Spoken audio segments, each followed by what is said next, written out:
The crystal wine glass shattered against the mahogany dining room wall, sending burgundy droplets across my grandmother's oil painting like blood spatter at a crime scene. My father's face had gone the color of ash, his trembling hand still extended from where he'd hurled his drink in a moment of pure, unfiltered rage. "You ungrateful little—" His voice cracked, the words dying in his throat as he stared at the mess he'd made. The silence that followed felt thick enough to choke on, broken only by the soft patter of wine dripping onto the Persian rug below. I hadn't moved from my chair, hadn't even flinched when the glass exploded. After 32 years of my father's theatrical outbursts, I'd learned to weather them like a lighthouse weathers storms, standing firm while chaos crashed around me. But this time felt different. This time, the fury in his eyes wasn't just disappointment or frustration. It was something deeper, more primal. Fear, maybe, or desperation. What had I said that could possibly warrant this level of destruction? Before I go further, tell me in the comments where you're watching from. And if you're hooked already, a like and subscribe will keep these stories coming. The Christmas dinner that had started with such promise now lay in ruins around us. My stepmother Margaret sat frozen at the far end of the table, her perfectly manicured fingers gripping her napkin so tightly her knuckles had gone white. The smell of her expensive perfume, something French and floral, mixed with the sharp tang of spilled wine and the lingering aroma of the prime rib that had gone cold on our plates. My nephew Tyler, all of 8 years old with his gap-toothed grin and unruly brown hair, had been chattering excitedly about his new video game just moments before. Now he sat wide-eyed and silent, his small frame pressed back against his chair as if he could disappear into the upholstery. His mother, my half-sister Rebecca, had one protective arm around his shoulders, her other hand reaching for her phone with the practiced efficiency of someone ready to call for backup. "Dad?" I said quietly, my voice cutting through the tension like a blade through silk. "Maybe we should—" "Don't!" He held up a shaking finger, pointing it at me like a weapon. "Don't you dare try to manage me right now, Sarah. Not after what you've done." What I'd done. The accusation hung in the air between us, heavy with implications I couldn't begin to understand. I replayed the last few minutes in my mind, searching for the trigger that had set him off. We'd been talking about my work, my consulting business that I'd built from nothing over the past 5 years. I'd mentioned landing a few big clients recently, nothing more. Certainly nothing that should have provoked this level of volcanic eruption. The grandfather clock in the corner chimed 7 times, its deep bronze notes echoing through the dining room like a funeral dirge. Outside, snow had begun to fall again, the fat flakes catching the light from the chandelier as they drifted past the tall windows. It should have been beautiful. It should have been peaceful. Instead, it felt like nature itself was bearing witness to our family's implosion. "Richard," Margaret finally spoke, her voice barely above a whisper. The children need to understand something," my father snapped, his attention shifting to her with laser focus. "They need to understand that actions have consequences, that lying has consequences." Lying. The word hit me like a physical blow, stealing the breath from my lungs. I felt my face flush hot despite the chill that had settled over the room. "I haven't lied about anything," I said, fighting to keep my voice steady. "I don't know what you think I've done, but—" "Oh, you don't know?" His laugh was bitter, hollow. "You don't know about the little empire you've been building behind our backs? The little fortune you've been accumulating while playing the struggling entrepreneur?" My heart began to pound against my ribs like a caged bird desperate for escape. How could he possibly know about the real scope of my business? I'd been careful, so careful, to keep the details private, not out of shame, but out of hard-learned experience. My family had a way of turning success into obligation, of making my achievements about what I owed them rather than what I'd earned. "I've worked hard for everything I have," I said, my voice gaining strength. "Every client, every contract, every dollar, I earned it." "Earned it?" He took a step closer to my chair, his shadow falling across the table like a storm cloud. "By lying to your family? By pretending to struggle while you're sitting on millions?" The word millions seemed to echo in the sudden silence that followed. Rebecca's sharp intake of breath was audible from across the table. Margaret's fork clattered against her plate. Even Tyler seemed to sense the magnitude of what had just been revealed, his young eyes darting between the adults with growing confusion. But it was the look on my father's face that made my blood run cold. Not anger anymore, but something calculating. Something that spoke of plans already in motion, of decisions already made. "So here's what's going to happen," he continued, his voice dropping to a dangerous whisper. "Since you've clearly outgrown your need for family support, you won't be needing your inheritance either. Consider yourself officially removed from my will." The words hit me like a physical slap. Not because I'd been counting on his money. I hadn't needed his financial support in years, but because of what it represented. The final severing of whatever fragile connection we'd managed to maintain. The official declaration that I was no longer considered part of this family. I opened my mouth to respond, to defend myself, to demand an explanation for how he'd learned about my business success. But before I could speak, a small voice piped up from the other end of the table. "But Uncle Sarah," Tyler said, his childish lisp making the words sound almost musical. "Didn't you say she was on that list? The one with all the rich people?" The temperature in the room seemed to drop another 10 degrees. Rebecca's face went pale as she realized what her son had just revealed. Margaret's eyes widened in shock. And my father looked like he'd just been struck by lightning. "What list, Tyler?" he asked, his voice deadly quiet. Tyler, oblivious to the minefield he'd just wandered into, smiled proudly. "The Forbes list. Mommy showed me on her computer. She said Aunt Sarah was one of the youngest people on it, and that we should be really proud." The silence that followed was deafening. I could hear my own heartbeat thundering in my ears, could feel the weight of every eye in the room focused on me with laser intensity. The secret I'd worked so hard to keep, the recognition I'd earned but never publicized, had just been exposed by an 8-year-old who thought he was sharing good news. My father's face had gone from ash gray to deep red, the veins in his temples standing out like road maps of his rage. When he finally spoke, his voice was so low I had to strain to hear it. "Forbes," he repeated, the word dripping with venom. "You made the Forbes list and you didn't think to mention it to your family?" I felt trapped, cornered like a wild animal with nowhere to run. The truth was complicated. More complicated than I could explain in this moment of crisis. The Forbes recognition had come with its own set of problems, its own dangers. People I'd trusted had betrayed me. Business relationships had soured overnight. I'd learned the hard way that sometimes success was better kept quiet. But looking at my father's face now, at the hurt and fury warring in his expression, I realized that my silence had been interpreted as something far worse than caution. It had been seen as betrayal. "Dad, I can explain." "No." He cut me off with a sharp gesture. "No more explanations. No more lies. You've made your choice, Sarah. You've chosen your money over your family, so now you can live with that choice." He turned toward the hallway, his movements sharp and decisive. But just as he reached the doorway, he paused and looked back over his shoulder. The expression on his face made my blood freeze in my veins. "Oh, and Sarah, since you're so successful now, so independent, you might want to know that your little business empire isn't as secure as you think it is." The words hung in the air like a threat, like a promise of something terrible to come. Before I could ask what he meant, before I could demand an explanation, he was gone. His footsteps echoed down the hallway, followed by the sharp slam of his study door. I sat there in the wreckage of our Christmas dinner, surrounded by the shocked faces of my family, with one terrifying question burning in my mind. What did my father know about my business that I didn't? The next morning arrived gray and bitter, with ice coating the windows like frozen tears. I hadn't slept, couldn't sleep after spending the night replaying my father's parting words over and over until they'd worn grooves in my mind. Your little business empire isn't as secure as you think it is. What did that mean? What could he possibly know about my company that I didn't?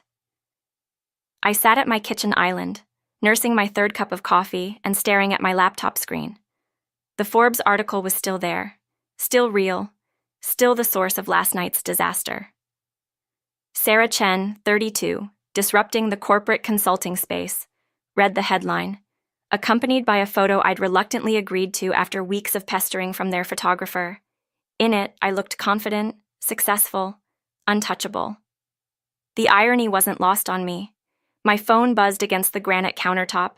Rebecca's name flashed on the screen, and for a moment I considered letting it go to voicemail. But guilt won out. Tyler had only been trying to share what he thought was good news. It wasn't his fault that his innocent revelation had detonated a bomb in our family. "Hey, Becca," I answered, trying to inject some normalcy into my voice. "Sarah, oh my God, I'm so sorry." Her words tumbled out in a rush. I had no idea Dad didn't know about Forbes. Tyler saw the article when I was reading it last week, and he was so excited about his aunt being famous. I should have warned you he might say something. I closed my eyes, feeling the weight of exhaustion pressing down on my shoulders. "It's not your fault. I should have told them myself." "But why didn't you?" The question was gentle, curious rather than accusatory. "I mean, it's incredible, Sarah. You're the youngest woman on the list in your category. That's huge." How could I explain the paranoia that had consumed me since the article was published? The way former allies had suddenly become competitors, the way clients had started questioning my rates, the way investors had begun circling like vultures. Success, I'd learned, painted a target on your back that was visible from space. "It's complicated," I said finally. "The recognition comes with complications." "What kind of complications?" Before I could answer, my doorbell rang. Through the frosted glass panels, I could make out a tall figure in a dark coat. My stomach clenched with dread. "Becca, I have to go. Someone's at the door." "Sarah, wait." I hung up and approached the front door with the caution of someone expecting bad news. When I opened it, I found myself face to face with Marcus Webb, my business attorney, and the grim expression on his weathered face told me everything I needed to know. "We need to talk," he said without preamble. "May I come in?" I stepped aside, my heart already racing. Marcus wasn't the type to make house calls unless the situation was dire. He followed me into the living room, declining my offer of coffee with a shake of his head. "Sarah, I'm going to cut straight to the point," he said, settling into the leather armchair across from my sofa. "We have a problem. A big one." The room felt like it was tilting slightly, the way it does right before you faint. "What kind of problem?" Marcus pulled out his tablet and swiped to what looked like a legal document. 3 of your biggest clients received identical letters yesterday. Anonymous tips claiming that your company has been inflating project costs and billing for work that was never performed. The words hit me like ice water. "That's impossible. Every invoice is documented, every hour accounted for." "You know that. You helped me set up the billing systems." "I know that, and you know that." "But the letters are very detailed, Sarah. They reference specific projects, specific dates, even internal communications that should have been confidential." My mouth went dry. "What kind of internal communications?" "Email exchanges between you and your team leads, strategy documents, client assessment reports."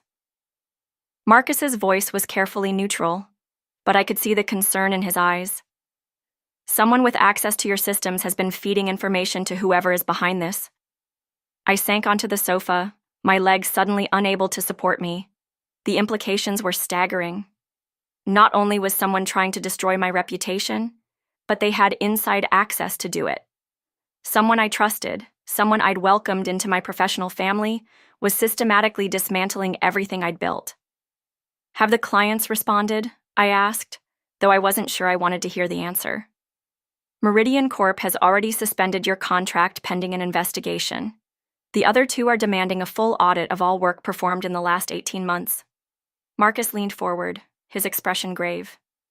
"Sarah, if this gains momentum, if other clients start questioning your integrity..." He didn't need to finish.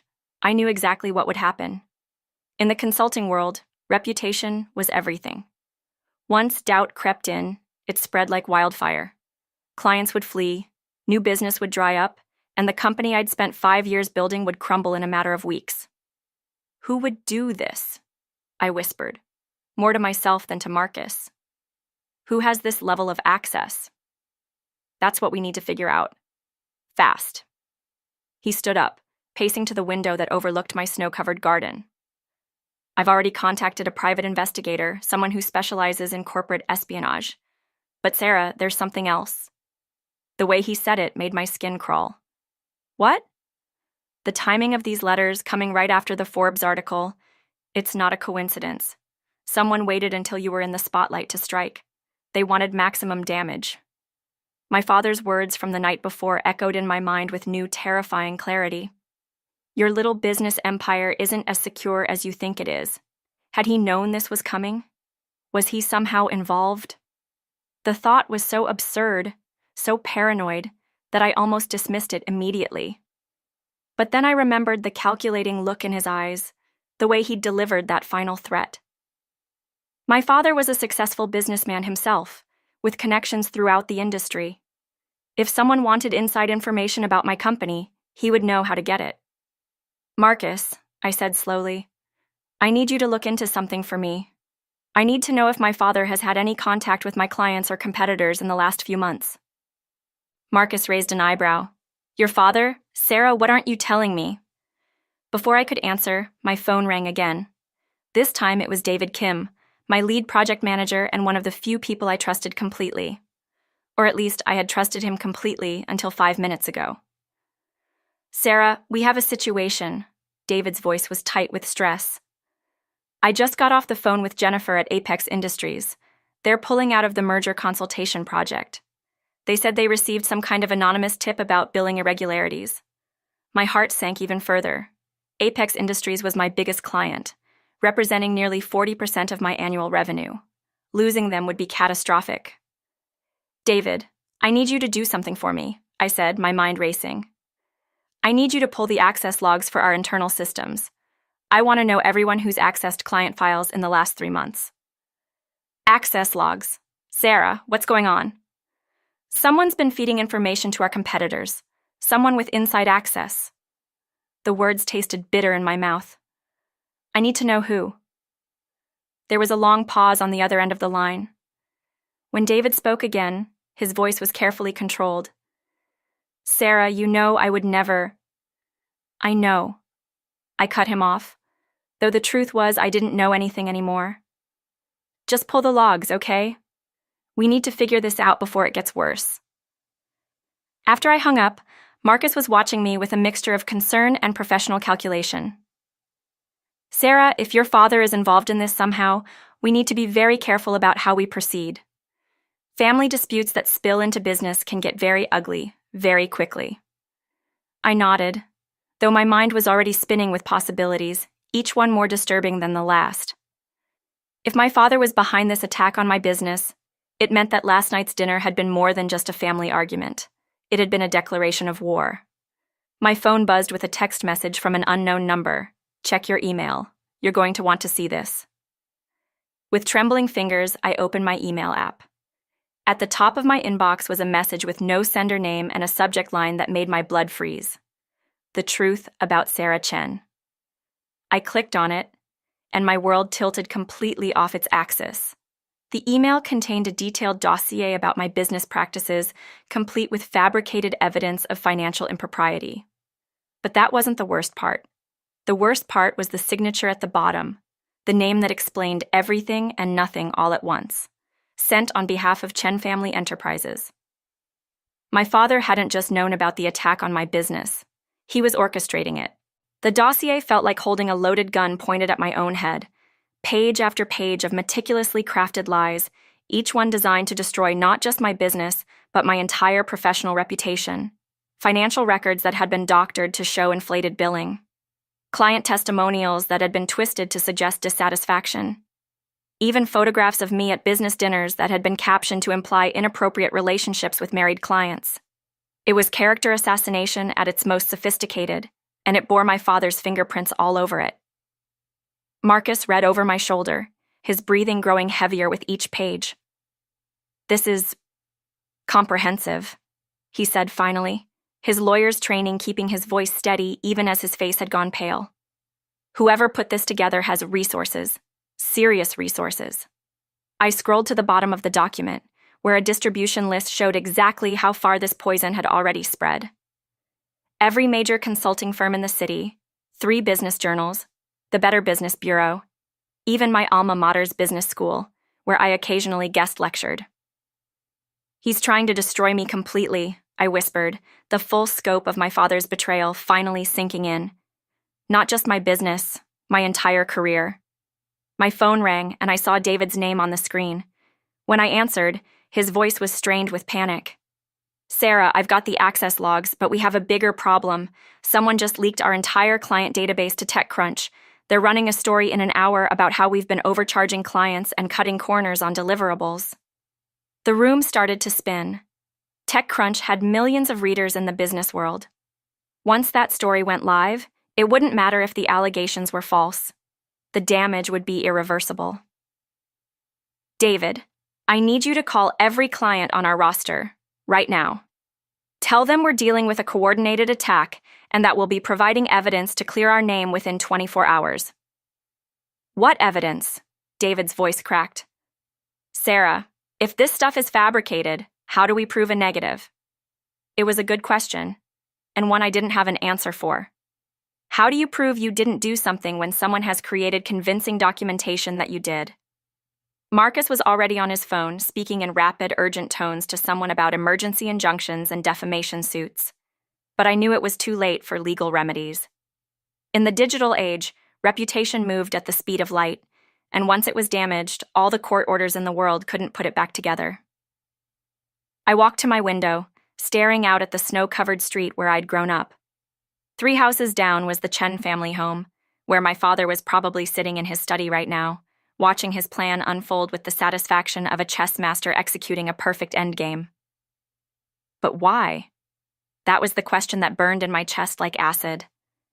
Why would he go to such lengths to destroy me? Was it really just about the Forbes list? About my success threatening his ego? Or was there something deeper, something I was missing? My phone buzzed with another text from the unknown number. "Rooftop of the Meridian Building. 1 hour. Come alone if you want answers." I stared at the message, my heart pounding. The Meridian Building was downtown, a 30-story glass tower that housed some of the city's most prestigious law firms and investment companies. Meeting a stranger on its rooftop felt like walking into a trap, but I was desperate enough to consider it. "Marcus," I called out, interrupting his phone conversation. "I need to go somewhere." He covered his phone with his hand. "Sarah, now is not the time to... Someone wants to meet. Someone who might have answers about who's behind this." Marcus's expression darkened. "Absolutely not. This could be dangerous. We should contact the police." "And tell them what? That someone sent me mean emails?" I shook my head. "I need to know who I'm fighting, Marcus. I need to understand why this is happening." Before he could argue further, my doorbell rang again.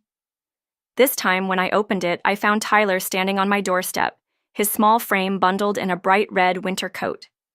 Behind him, Rebecca sat in her car with the engine running, her face etched with worry. "Aunt Sarah!" Tyler launched himself at me, wrapping his arms around my waist. "Mommy said you were sad because of what I said at dinner. I'm sorry I made Grandpa mad at you." My heart broke a little more. I knelt down to Tyler's level, smoothing his unruly hair. "Oh, sweetheart, you didn't do anything wrong. Sometimes grown-ups have complicated feelings about things, but that's not your fault." "But Grandpa was really angry," Tyler said, his young face serious. "And Mommy was crying after we got home. She said Grandpa was being mean to you because you're successful and that's not fair." Out of the mouths of babes. Tyler had distilled the entire situation down to its essence with the clarity that only children possess. My father was punishing me for succeeding, for outgrowing his control, for becoming something he hadn't planned or approved. "Tyler," I said gently, "did your grandpa say anything else after I left last night? Anything about my work or my business?" Tyler scrunched up his face, thinking hard. He was on the phone with someone. He said something about teaching you a lesson about family loyalty. And he said... Tyler paused, looking uncertain. "What did he say, honey?" "He said that you forgot where you came from, and now you are going to remember." The words hit me like a physical blow. My father hadn't just orchestrated this attack in a moment of anger. He'd planned it, prepared for it, maybe even been working on it for months. The Forbes article had simply been the trigger he'd been waiting for. Rebecca appeared at my door, her face drawn with exhaustion. "Sarah, I'm so sorry. Tyler insisted on coming to apologize, but I also wanted to warn you about something." "What?" "Dad's been making calls all morning. To his business associates, to people at the country club. He's telling everyone who will listen that you've been lying to the family about your finances, that you can't be trusted." Rebecca's voice dropped to a whisper. "He's destroying your reputation in our social circle, too." The scope of my father's campaign was becoming clearer by the minute. He wasn't just attacking my business, he was systematically dismantling every aspect of my life. Professional relationships, family connections, social standing. Nothing was off limits. "There's something else," Rebecca continued, glancing around nervously. "I overheard him talking to someone about a meeting today. Something about finishing this once and for all." My blood ran cold. The mysterious text about meeting on the Meridian Building rooftop suddenly took on a more sinister tone. Was my father planning some kind of final confrontation, or was this part of an even larger trap? I hugged Tyler one more time and sent him back to the car with Rebecca, promising to call her later. Then I turned to Marcus, who had finished his phone calls and was watching me with growing alarm. "I have to go to that meeting," I told him. "Whatever my father is planning, I need to face it head on." "Sarah, this is insane. If your father is as ruthless as this evidence suggests, meeting him alone could be what? Dangerous?" I laughed bitterly. "Marcus, he's already destroyed my business, my reputation, and my family relationships. What else can he take from me?" Marcus was quiet for a long moment, studying my face. Finally, he nodded. "If you're determined to do this, at least let me come with you. And we're bringing backup." "What kind of backup?" "The kind that records everything and calls the police if we don't check in every 15 minutes. An hour later, I stood in the elevator of the Meridian Building, watching the floor numbers climb toward 30. My hands were shaking, and my mouth felt like sandpaper, but my resolve was steel.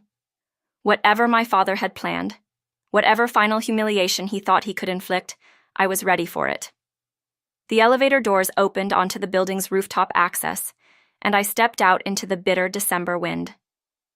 The city spread out below me like a circuit board, all lights and geometric patterns against the gray sky. At the far edge of the rooftop, a figure stood silhouetted against the skyline. But as I walked closer, my heart nearly stopped.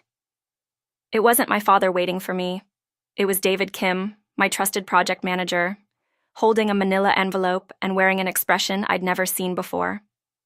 An expression that spoke of guilt, desperation, and something that looked almost like relief. "Hello, Sarah," he said quietly. "I think it's time you knew the truth about who's really been destroying your company." The wind whipped across the rooftop with a ferocity that matched the storm raging in my chest. David stood 20 feet away, the manila envelope clutched in his hands like evidence at a crime scene. His usually perfect hair was disheveled, his face gaunt with what looked like weeks of sleepless nights. "David?" My voice came out as barely a whisper. "What are you doing here?" He took a step closer, and I could see tears tracking down his cheeks, freezing in the bitter air before they could fall. "I'm the one who's been feeding information to your father, Sarah. I'm the leak." The words hit me like a physical blow, stealing the breath from my lungs. David had been with me since the beginning, had helped me build the company from nothing. He knew every client, every project, every vulnerability. If he had betrayed me? Why? The question tore from my throat like a sob. "David, why would you do this to me? To us?" He opened the envelope with trembling fingers, pulling out a stack of photographs. Even from a distance, I could see they were medical documents, hospital bills, insurance forms. "My daughter, Emma. She's 8 years old, Sarah, the same age as your nephew." I remembered Emma, a bright, bubbly girl with David's eyes and her mother's smile. I'd met her at company picnics, had watched David's face light up whenever he talked about her piano recitals or soccer games. 6 months ago, Emma was diagnosed with a rare form of leukemia, David continued, his voice breaking. The treatment she needs, it's experimental, not covered by insurance.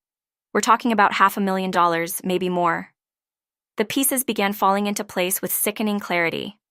My father approached you. David nodded, unable to meet my eyes. He knew about Emma's condition somehow. He came to me 3 months ago with an offer. Information about your business practices in exchange for a check that would cover all of Emma's medical expenses. But David, I would have helped you. If you'd just asked, with what? His voice turned sharp, desperate. Sarah, I know you're successful, but $500,000? That's not the kind of money you just have lying around, even with the Forbes recognition. But he was wrong. That was exactly the kind of money I had lying around and more.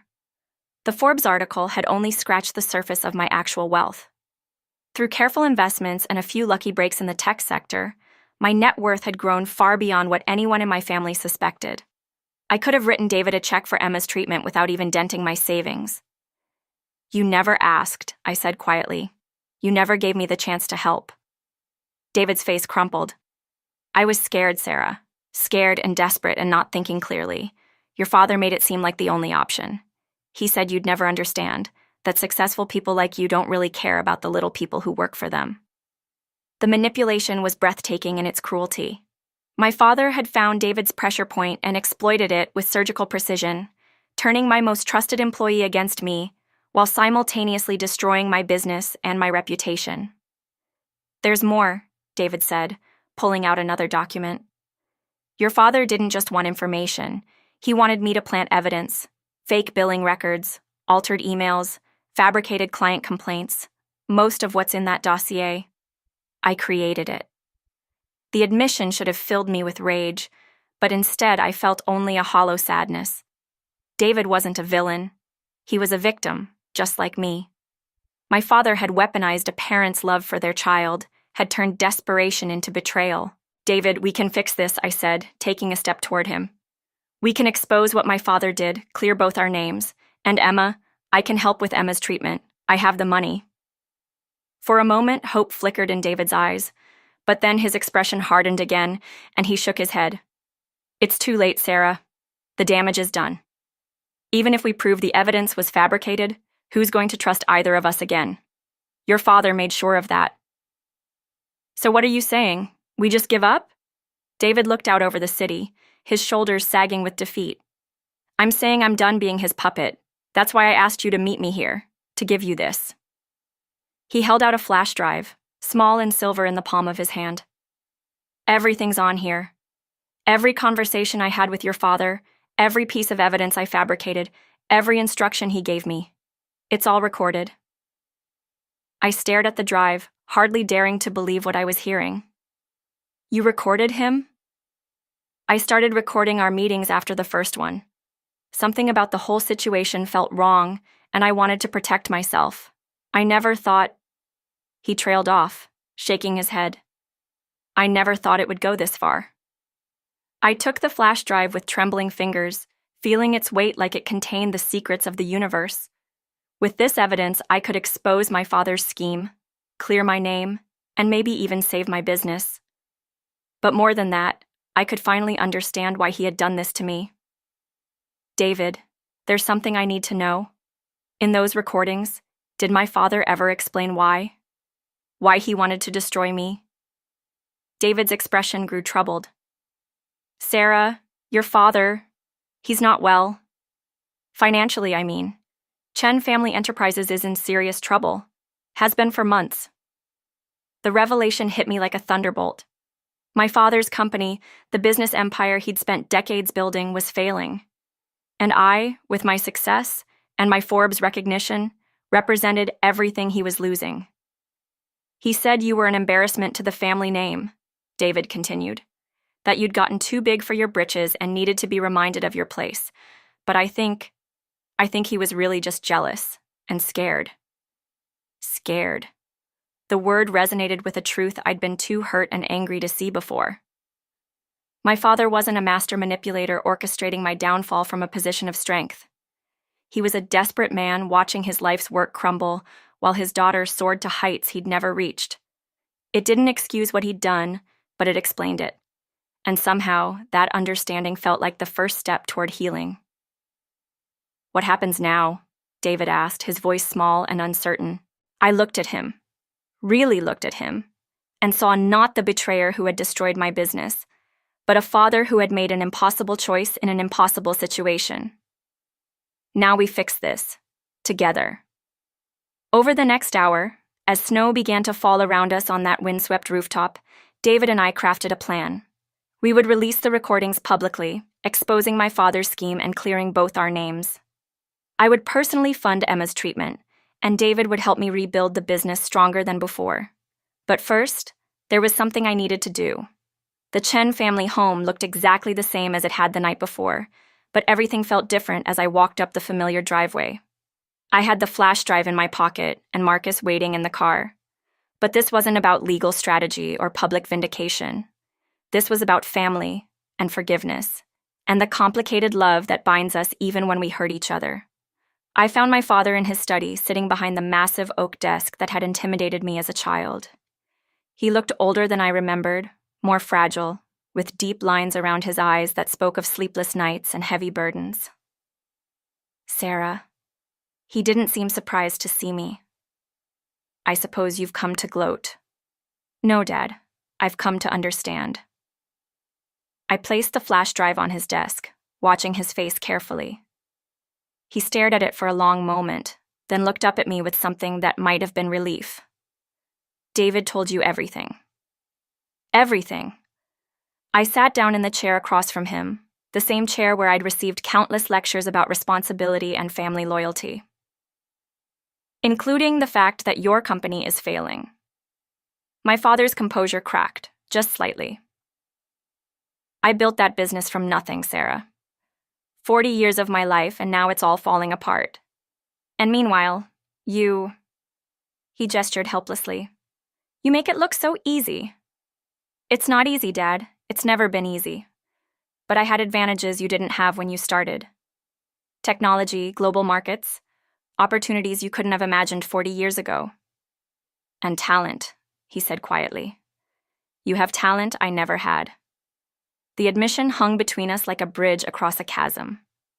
For the first time in my adult life, my father was seeing me not as an extension of himself, but as a separate person with my own gifts and achievements. "Dad, I want to help you save the company." His eyes widened in shock. "After what I've done to you. Sarah, I've destroyed your reputation, your business." "You've damaged them," I corrected. "But damage can be repaired. And family is worth repairing." We talked for hours that night. Really talked. Perhaps for the first time in decades. I learned about the crushing debt that had been slowly strangling his business, about the clients who had abandoned him for younger, more innovative competitors, about the pride that had prevented him from asking for help until it was almost too late. In return, I told him about my real net worth, about the investments and opportunities that had multiplied my wealth far beyond what the Forbes article had revealed. I told him about the loneliness of success, about the way money could isolate you from the people you loved, about the fear that had kept me from sharing my achievements with my family. By the time we finished, dawn was breaking over the snow-covered city, painting the sky in shades of pink and gold. My father looked exhausted, but somehow lighter, as if a weight he'd been carrying for months had finally been lifted from his shoulders. "What happens now?" he asked, echoing David's question from the rooftop. "Now we fix this. All of it. Your company, my reputation, our family." I stood up, feeling more hopeful than I had in days. "But first, you're going to help me make some phone calls. We have a lot of people to apologize to." The next few weeks were a whirlwind of damage control and rebuilding. The recordings David had made were released to the media, exposing the fabricated nature of the attacks on my business and generating a wave of sympathy and support. Clients who had fled in panic returned with apologies and renewed contracts. New opportunities emerged from the publicity, including several high-profile consulting deals that more than made up for the temporary losses. David's daughter Emma began her treatment at the best children's hospital in the country, With all expenses covered by a newly established foundation I created for families facing medical crises. David himself became my business partner, his experience with crisis management proving invaluable as we expanded into new markets. My father's company was restructured and refinanced, with me as a silent partner providing both capital and strategic guidance. It wasn't easy. Decades of pride and stubbornness don't disappear overnight, but slowly, carefully, we began to rebuild not just his business, but our relationship. The most surprising development came from Tyler, my 8-year-old nephew, who had inadvertently started the whole crisis. At our next family dinner, a much calmer affair than the previous Christmas gathering, he presented me with a hand-drawn certificate declaring me the best aunt in the world and really good at making money. I looked up what Forbes means, he announced proudly. It means you're really smart and successful, and Grandpa should be proud of you instead of throwing wine glasses. Out of the mouths of babes, indeed. As I looked around the table that night, at my father, who was actually smiling for the first time in months, at Rebecca and Tyler, who were chattering excitedly about their upcoming vacation, at Margaret, who had quietly become an unexpected ally in the family reconciliation, I realized that success wasn't just about money or recognition or Forbes lists. Success was about building something that mattered, something that lasted, something that brought people together instead of driving them apart. It was about using your gifts not just to elevate yourself, but to lift up the people around you. And sometimes it was about forgiveness, both giving it and receiving it, even when it seemed impossible. The snow continued to fall outside the dining room windows, but inside, the house was warm with the sound of laughter and the promise of new beginnings. My father caught my eye across the table and raised his wine glass, carefully, this time, in a silent toast. To family, to forgiveness, to the complicated, messy, beautiful business of loving the people who drive you crazy and support you unconditionally, sometimes in the same breath. I raised my own glass in return, and for the first time in months, everything felt exactly as it should be.